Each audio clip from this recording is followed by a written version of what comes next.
What's up? Brian Tong here, and welcome to the Apple Bits for everything good and bad inside the world of Apple. This is the latest iPhone 14 rumors, Watch Series 8 tidbits. We've got iPadOS 16 getting delayed, and new iPads, and a whole lot more.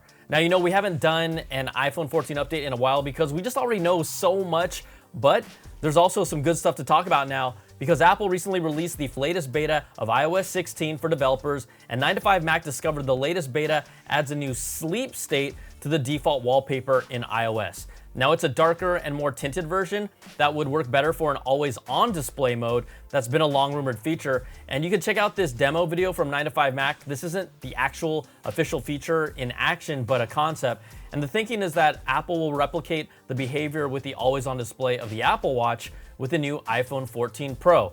Now, the Apple Watch, right, we know it shows like a darker, more faint version of the watch face until it's raised. And the idea is that you'd still be able to see your iPhone wallpaper, widgets, and information when your display isn't active. Now, reports believe this feature will only be coming to the higher-end iPhone 14 Pro lineup because, of course, this is clearly a Pro feature. Now, reports from display analyst Ross Young have claimed that the new iPhone 14 Pro displays will be more advanced and be able to go as high as 120 Hz and as low as 1 Hz, while the current 13 Pro lineup ranges from 120 Hz to 10 Hz. So going as low as 1 Hz will help improve energy efficiency for the new iPhone. But I think there's a good-sized group of people who would just rather the display go all the way black, show crucial information like Android phones have been doing for years, but you also know that Apple, they gotta do something a little different. So we have just about, a month to wait and see what Apple will officially tell us. Now, it's still rumored that the new 14 Pro color this year will be purple. You know how much I love that, and I just don't want to be let down if it doesn't happen, so I'm gonna just believe it when I see it. There's also some other rumors that you might have missed for the iPhone 14 lineup. According to analyst Ming-Chi Kuo, the new 14 Pro and 14 Pro Max could adopt a vapor thermal chamber system to keep the phone cooler. And this helps it operate at a normal working temperature with its more powerful A16 Bionic processor, and then you have larger batteries. A similar system is already being used in phones by Samsung, Razer, and others, so this is not original. But the biggest change is still expected to be the new camera system with the main wide-angle camera having a 57% larger sensor, so that's going to result in sharper detail with photos and improved low-light photography. It's also expected to be a 48 megapixel camera versus the 12 megapixel on the current high-end lineup, and potentially even capture 8K video for the first time on an iPhone. Now, the front camera, let's not ignore that. It's also expected to be getting a boost on the iPhone 14 series with autofocus capabilities, and then you're gonna get a wider f1.9 aperture for better low-light photography from the front-facing camera. Now, I know we're talking pictures. Let's just talk storage here because last year, that was the first iPhone that had a 1 terabyte storage capacity. This year, reports claim that we could see one with a 2 terabyte hard drive. Would I love to see that? Of course, yes, but knowing how slowly Apple has moved when it comes to device storage in order to see costs just stay lower for them, I'm pretty skeptical about this, but hey, I hope I'm wrong. Now, 2022 could also be the year that we say goodbye to the physical SIM card tray in a memo to carriers obtained by Mac Rumors. Now, some carriers and models of the iPhone 14 may feature no SIM card at all and run entirely on eSIM technology this year. Reports have also claimed that eSIM will be the new default for the iPhone 15 in 2023. And Bloomberg's Mark Gurman reports Apple has started to record its virtual September event. That's where we expect to see the announcements for the new iPhone 14 lineup, the new Apple Watch Series 8, and potentially the new Apple Watch Pro or new rugged model. The event will reportedly take place in the early part of September, even if, historically we've seen Apple's fall event sometime during the 3rd week of September on that Tuesday. There's also a strong chance that we will get 2 fall events, one for iPhone and Apple Watch, and then you get a second one for iPad and the Mac. It's happened before, and there's still plenty we haven't seen from Apple this year, including the new AirPods Pro. All right, let's take a moment to thank the sponsor of this video, Spigen. Spigen is a protective phone case and accessories company that pushes the boundaries of design and technology, and you have got to check out their new ArcStation Pro GaN dual USB-C charger lineup. Now, these chargers use gallium nitride technology, or GaN for short, so they're super compact, but they also pack a punch with other smart features. You got Quantum Boost, which automatically detects and provides the maximum power available to maximize the charging speed of your devices.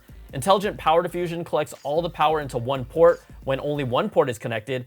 And intelligent safety is for overheating protection. These chargers run 50 degrees Fahrenheit cooler, so that means you're getting less heat and more power. Now the ArcStation ProGAN 352 dual USB-C wall charger, this is their smallest, and it pushes 35 watts with 2 ports, but is 40% smaller. It also has 1 more port and 5 watts more output than Apple's own 30-watt single port adapter. So this is perfect for charging an iPhone and AirPods. You get 30 watts in a single port, and then 25 watts and 10 watts when both are being used at the same time. Now let's take a step up and charge your iPhone and iPad with the 452. That's even more juice with 45 watts and 2 ports, so that's 45 watts being used for the single port, and 25 watts and 20 watts when both are being used. And then let's go large here now with the 652. That's about the size of an AirPods Pro case, but can charge a MacBook Pro or MacBook Air and an iPhone at the same time. So that's 65 watts of power delivery for a single port. That would be on both of those ports. But if both are being used, you're gonna get 40 watts and 25 watts. It's 53% smaller than Apple's own 67 watt single port power adapter, and you can match these up really against any others, and you're getting the same or even better power delivery with an even smaller form factor with dual ports. Now these chargers, they're a must have, and if you're traveling and on the go like I am, you gotta put one of these in your bag. So check out the links in the description to get Spigen's new ArcStation ProGAN dual USB-C chargers and their other great accessories.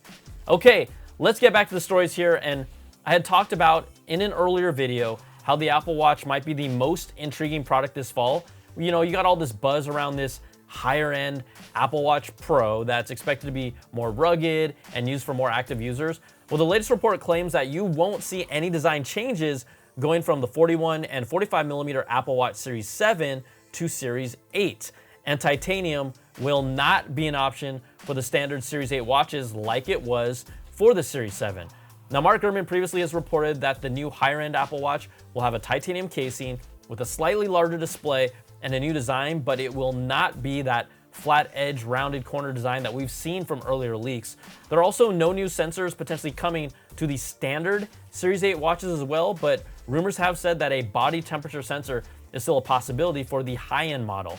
As usual, we're expecting the latest operating systems from Apple to arrive in the fall around the iPhone's release, but multiple reports claim that Apple is planning to delay the launch of iPadOS 16 by about a month. Now, this isn't normal, and I honestly can't remember the last time this happened, but according to Bloomberg, the delay is partly due to Apple's new multitasking capability called Stage Manager for iPadOS, and that works when on the iPad or even when you're connecting it directly to an external display.